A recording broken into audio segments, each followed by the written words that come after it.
Hello and welcome to Manufacturing.net's Security Breach. I'm Jeff Ranke, and today I'm joined by Thierry Aubry, a sales executive at Open Systems. Open Systems is a leading provider of cloud-delivered security solutions that the company says are easier to deploy while providing a higher level of protection. Open Systems recently offered a look inside a phishing scheme and potential malware attack experienced by one of their customers. While this global manufacturer of home and commercial appliances will remain anonymous, Thierry will walk us through how the attack was instigated, how Open Systems was able to respond, and what steps you can take to avoid and respond to potential attacks against your systems and proprietary data. Thierry, maybe to get things started, you can tell us a little bit about the situation in terms of the customer and in your relationship to them and how you guys started working together. Yes, thanks for the question, Jeff. So basically, we're working here for a global manufacturer, roughly 10,000 employees at 80 locations worldwide, producer of appliances for home and commercial use, and we'll call them Grumbach for today's conversation. And Open Systems has been working with them for several years now, doing managed detection response since early 2021 on the basis of Microsoft Defender and Sentinel and network detection response. So could you tell us a little bit about, I think that term might be new to some folks watching this, a managed detection and response service provider. What exactly does that entail? So basically when we discuss it with customers, it's a managed SOC essentially. So Open Systems providing resources to look at all the alerts, the logs, and the security tools from the customers, managing that for them 24/7, and then alerting the customer whenever something suspicious arises. Does that make sense? Absolutely. And it definitely makes sense, kind of leading into the case study that we want to talk about. So starting with that, and the case study, by the way, it's going to be posted on the same page as this video so people can get a good look at all the details as well there. But can you talk about some of the early signs? What were some of the things that tipped you off to something going on here? Yeah, definitely. So the earliest sign was June 10th, 2021, when Microsoft Defender detected suspicious behavior on the workstation of the Grumbach employee and automatically created a ticket and raised an alert in this Open Systems SOC portal. Then the SOC engineer investigated the problem naturally and rapidly identified the malicious intentions behind the alert, which basically was a PowerShell routine running on the employee's workstation. That was the earliest sign of the attack. And then the engineer found out that this malicious routine was in the recon phase, gathering information about Grumbach's systems in order to mount the primary attack, which usually is what we see. And this recon included identifying the public IP address, host name, administrator ID for the employee workstation, and then potentially moving to other employees and other systems to do even more recon. Gotcha. So what were some of the things that could have been done with this information? Because it is more personal data. I know in a manufacturing industrial sector, it's always proprietary stuff that we're really focused on. But what could the hacker have potentially done with this type of information? So basically, the attacker could have tried to find ways how to laterally move within the network and then receive access to areas where there is more OT environment as well.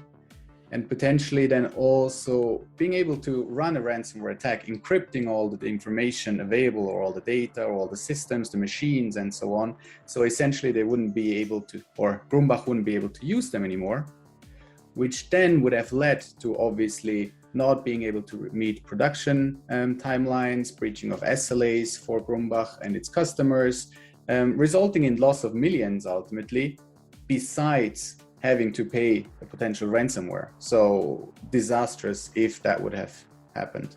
So it would have started with basically just some very basic personal information and just blowing up from there and gotten into all facets of the company potentially. Wow, that's scary. Exactly. So what kind of kicked things off? What got it started? How did this stuff start appearing on the network for the customer?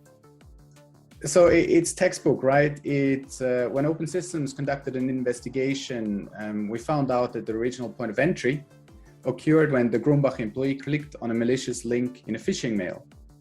And basically the email perpetrated to be from the Federal Customs Office, and he claimed that the customer was holding a package for the employee at the border. And he was instructed to then click the malicious link in order to resolve the issue. Now you would imagine phishing email, we all know about it, But so this attacker went even a step further and called the employee receiving that said email and told him, claiming to be from the customs, informing him to email and again instruct him to click the link in the email, which is quite sophisticated. And one can wonder, because the employee actually was expecting a package from abroad. So if this was just a coincidence or actually very well researched. That's incredible, and also equal parts very frightening. Do you think they could have gotten some of that information, expecting that package coming in? Could that have been the early part of the attack and sort of getting some of that data and then using it?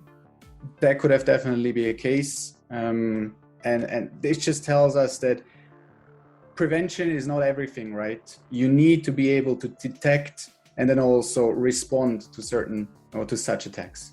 You did talk about what you had done to find the threat, but I guess what I want to talk a little bit about is what are some of all this was done beforehand. It was sort of a preventive steps that were taken. Maybe you can walk people through a little bit of what that was like and why this customer was not impacted as badly as they could have been because of what was in place.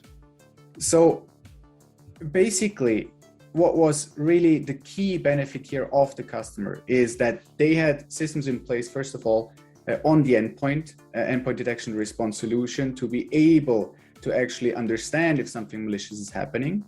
And then the second part was being able to have processes in place with open systems, which enable open systems to act very, very quickly. So once it has been identified that there was malicious activity, open systems then went on and detained and contained that threat and isolated the host to prevent it from spreading. And this was crucial in that moment. Now, these processes need to be in place. They need to be practiced beforehand. This is ultimately crucial. And the customer, Grumbach, allowed open systems to take certain measures, preventive measures, before verifying with them. And therefore, you gain the hours you need in order to isolate such an attack. So really, it was the forethought to be proactive in setting a lot of these things up that allowed the company to react appropriately and quickly, making sure things really didn't spread and get worse. There's a lot to take away. There's a lot to take away from the case study. Thierry, what do you think are some of the big things that, if you're a manufacturer and you look at this situation, what are some of the biggest things you can learn, either from what you need to do internally, employee training, or whatever the case might be? Very important. So basically, the key takeaways here are, no matter how hard we try to prevent an attack of infiltrating the network or whatever it might be, there's always a way, right? There's social engineering, there are compromised employees. So you can't nowadays 100% rely on that an attack will not get into your systems. And this needs to be very well understood all the way up to the top management. Secondly, therefore, it is crucial to not just have prevention, but as we talked before, also detection, containment, mitigation, and response capabilities within your organization with a partner together. And at Open Systems, we often see that companies are flooded by alerts from their MSSPs or from their SOC providers, and they can't handle it anymore because the alerts are fuzzy, they're not precise, no one knows how to act upon them. And so it is crucial that you only receive outcomes, as we say at Open Systems. So the customer knows exactly how to react on a certain threat.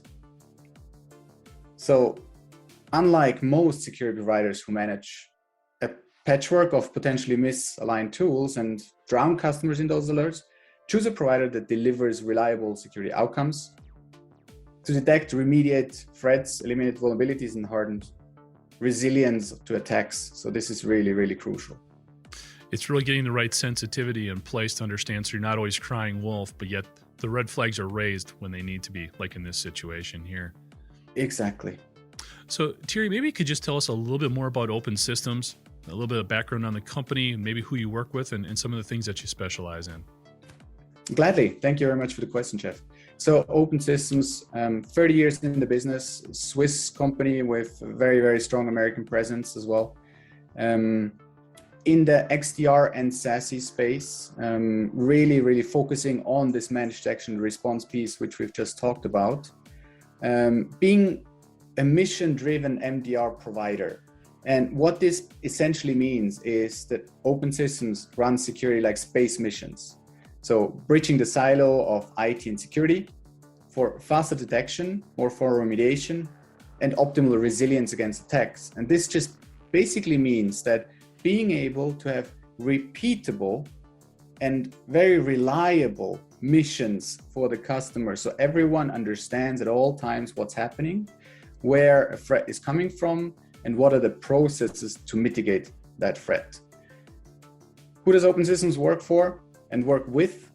Basically, the mid-sized companies, mainly in the manufacturing space, which are globally present, which do not have the resource internally to have their own SOC, because essentially it's not their core business, right? Their core business is to produce services or products, and they need someone professional to operate their security.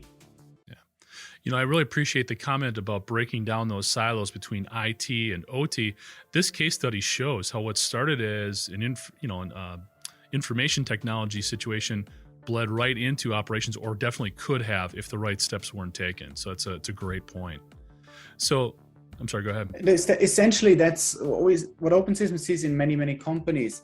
The challenge, right? That the OT and IT, they talk to each other, and security and IT talk to each other, and sit at a table and look at what can be done to improve the overall security posture. And this is crucial for a successful mitigation of attacks. Absolutely. So changing gears just a little bit, this had the potential to turn into a ransomware attack. We've seen these more prominently throughout the industrial sector over the last 18 months or so. Got to ask, we ask everybody who comes on the show this, if your company is involved in a ransomware attack, what is your opinion in terms of paying or not paying, and how do you handle those things? So this is a very difficult question to answer in that sense. First and foremost, if a company has to consider paying the ransomware, it's because the company was unable to prevent a successful attack and also wasn't able to sufficiently restore its systems. This can have multiple reasons, but also to verify an MDR service can protect companies from successful ransomware attacks, fraud early detection, containment mitigation, but it's still vital for you as a company to take further steps to protect yourself in case something happens. So have a contingency plan, being able to have an incident response plan, and also ultimately have that rehearsed before it actually happens. So you know step by step, what will we be doing once we're affected by such a ransomware attack? Absolutely. You know, Thierry, the other thing, when we look at the industrial sector, it's my last question for you here. We've got folks who are just starting to dip their toe. They understand the importance of cybersecurity and doing more. And then we've also got a group that are sort of midway through the process. They've handled a lot of the low-hanging fruit, but they need to take the next step. Regardless of what situation you're in there, what advice might you have for the industrial sector in beefing up their cybersecurity priorities and platforms? Thanks, Jess. So being able to do less is sometimes more. Don't go in and try to do everything at once. Open Systems has seen that fail with many customers. Identify your crown jewels, as we call them, and then see how best to protect them. And from there, you go further, right? You can always get the last % at the end of your journey.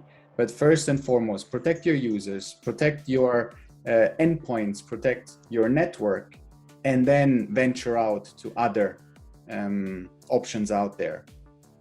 Understand which security solutions you already have in place and what do they offer, what do they produce on logs, what is out there, how do they play together, what processes you have internally to actually act upon if something is happening. And then seek out a partner who can support you with experience with similar companies in similar industries, knowing what they're talking about. Thanks, Thierry. And for more information about Open Systems, you can check them out at open-systems.com. For Thierry Aubry, I'm Jeff Ranke, and thanks for watching Manufacturing.net's Security Breach.